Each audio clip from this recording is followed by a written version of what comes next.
Ajay sir, जिस तरीके से तेल का, चूंकि बहुत सारी चीजें हैं, तेल का डेटा हम जरा उसको समझ लें, फिर हम डॉक्टर राकेश पाठक सर के पास आते हैं।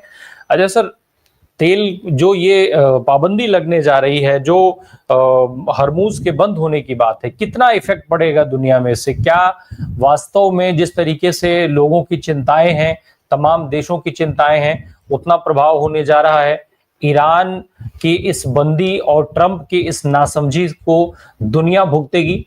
अजय सर। जी जी, राम प्रकाश जी, धन्यवाद। देखिए, तेल को लेकर दो बातें, एक तो हिंदुस्तान पे कितना असर पड़ेगा और एक दुनिया पे क्या पड़ेगा। तो दुनिया के हिसाब से तो एक 1/5 ऑफ द ऑयल वो खाड़ी देशों से जाता है। तो वहां पे जो देश खाड़ी के तेल पर निर्भर हैं, उनको तो बहुत ज्यादा फर्क पड़ने जा रहा है। अब भारत का मैं आपको डेटा मैं आगे दिखा दूंगा, क्योंकि भारत का भी हरदीप सिंह पुरी जी ने भी कहा है कि हमें फिलहाल कोई खास चिंता नहीं है, क्योंकि हमारे पास ऑल्टरनेट सोर्सेज तैयार बैठे हुए हैं। लेकिन बात एक तो अवेलेबिलिटी ऑफ क्रूड की है और दूसरा प्राइसेस की। तो प्राइस अगर स्पाइक कर गया तो वो हमारे लिए और भी ज्यादा चिंता की बात होगी। तो मैं आपको 2-3 स्लाइड्स मैंने बनाई थी इस प्रोग्राम से पहले, मैं दिखा देता हूँ। जैसे आपने कहा 20 मिलियन बैरल, ये आता है खाड़ी देशों से, जो दुनिया का 1/5वां हिस्सा है, और 1/3 हिस्सा गैस का इस जगह से आता है। और ये एक क्रिटिकल, जिसे कहते हैं एक ऑयल चेक, एक चोक पॉइंट है कि ये एक छोटा सा करीब 20-25 किलोमीटर की ये खाड़ी है, और इसका इसका कंट्रोल ईरान के पास है। और अगर ये बंद हो जाए तो जितना भी तेल गल्फ के कंट्रीज से, कुवैत से और यूएई वगैरह से आता है, ये इसका आना जाना रुक सकता है। अगला स्लाइड दिखाइए।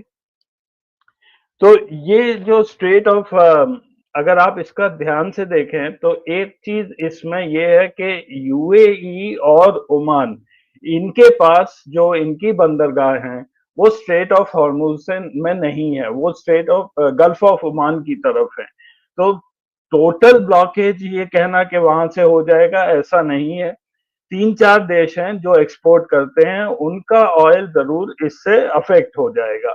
और दुनिया में दो ही, राम प्रकाश जी, ऐसे चोक पॉइंट्स हैं, एक तो यही है, गल्फ ऑफ हॉर्मुज है, और एक है जो रेड सी को जोड़ता है, sea of I think Marmara, Turkey पे एक छोटी सी चैनल है, वहां पे भी एक चोक पॉइंट है कि अगर वो चोक कर दिया जाए तो रशियन ऑयल भी बंद हो जाता है। Next slide. ये ये प्राइसेस का मैंने निकाला था, ये ऑलरेडी जंप कर गई हैं पिछले 2-3 दिन में। $59 पर बैरल था, ये आज 76 पहुंच गया है। और ये सिर्फ इसीलिए है कि जो टेंशन चल चल रही है, और ये भारत के लिए भी ये देखना इस प्राइस राइज को बहुत जरूरी है, क्योंकि अभी तक मोदी सरकार को ये एक सहूलियत सी मिली हुई थी कि उनके 10-11 सालों में तेल की कीमतें बहुत ज्यादा जंप नहीं की हैं, जैसा कि यूपीए 2 के समय मनमोहन सिंह जी के टाइम हुआ था, तब $100 प्रति बैरल से ऊपर पहुंच गई थी। अब मैं लास्ट में आपको बात दिखा देता हूं भारत पर क्या असर पड़ेगा। अगला स्लाइड दिखा दीजिए। तो हमारा जो कंजम्पशन है वो रफली 5 मिलियन बैरल्स पर डे का कंजम्पशन है। Next slide.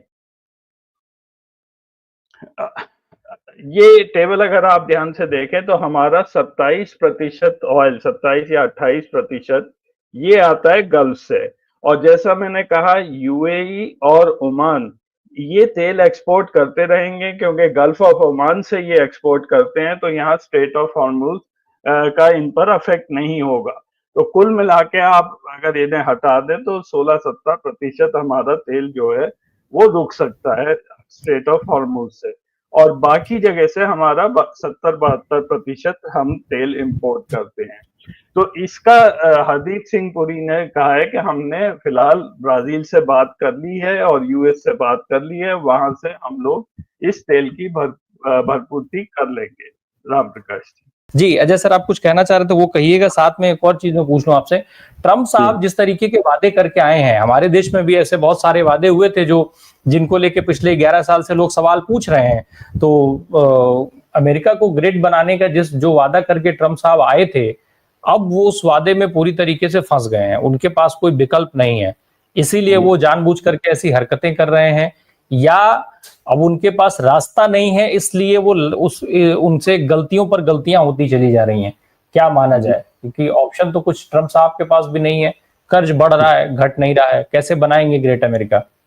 जी राम प्रकाश जी, जो हम लोगों को समझने में 10 साल लग गए मोदी जी के आने में, वो अमेरिकन लोग 3 महीने में समझ चुके हैं। और जो आपने उसकी पिक्चर्स भी दिखाई हैं, ट्रम्प का डोमेस्टिक, जैसे पाठक जी ने कहा, प्रॉब्लम उनकी डोमेस्टिक बहुत ज्यादा बढ़ने वाली है। अमेरिकन सड़क पे उतर जाते हैं, हम लोग यहाँ सड़कों पे नहीं उतरे हैं, अभी तक तो नहीं उतरे हैं। हम सबको डरा धमका के रखा हुआ है कि अगर आप सड़क पर आए तो आपके पीछे इनकम टैक्स लग जाएगा, ईडी लग जाएगी, और मेरे जैसे लोगों के पीछे अगर इनकम टैक्स लग जाए तो आप बाकी उम्र अब आप इनकम टैक्स के चक्कर लगाते रहेंगे। ये फायदा है फिलहाल अभी तक अमेरिकन को कि इस लेवल तक ट्रम्प नहीं गए हैं, बट यू नेवर नो कि आगे क्या हो सकता है। मैं जो आपको बता रहा था कि जो ट्रम्प की जो गुंडागर्दी चल रही है अभी, ये 2015 में बराक ओबामा ने एक joint comprehensive plan of action, एक एग्रीमेंट साइन किया था ईरान के साथ और कई देशों के साथ, जिसमें ईरान को कुछ रियायतें दी गई थी, उनको यूरेनियम एनरिच करने की इजाजत दी थी, कुछ लिमिट सेट किए गए थे, जिससे कि वो कंट्रोल्ड एनवायरनमेंट रहे और अमेरिका उस पर नजर रखे। डोनाल्ड ट्रंप ने 2018 में ये एग्रीमेंट यूनिलेटरली ये वॉकआउट कर गए थे। तो ये जो ईरान के खिलाफ जो भी ये चल रहा है, ये ट्रंप के दिमाग में ये पहले भी था कि उस एग्रीमेंट से बाहर आ गए, और उसके बाद ही ऐसा माना जाता है कि ईरान ने काफी तेजी से इस पर काम शुरू कर दिया था, यूरेनियम एनरिचमेंट पर, जो कि कहते ये हैं कि और 3-4 महीने में वो वेपन ग्रेड यूरेनियम बना लेते। तो ये भी अमेरिका की गलतियां, बना लेते या नहीं बना लेते वो अलग बात है। कई लोग कह रहे हैं कि नहीं ये गलत है, लेकिन ये ट्रम्प की तब से चाल है या अमेरिका की कि ईरान को कब्जे में लेना है उनके ऑयल के पीछे। तो ये बहुत लंबा प्लान चल रहा है इनके दिमाग में, और वही आके इन्होंने अब ये शुरू कर दिया है।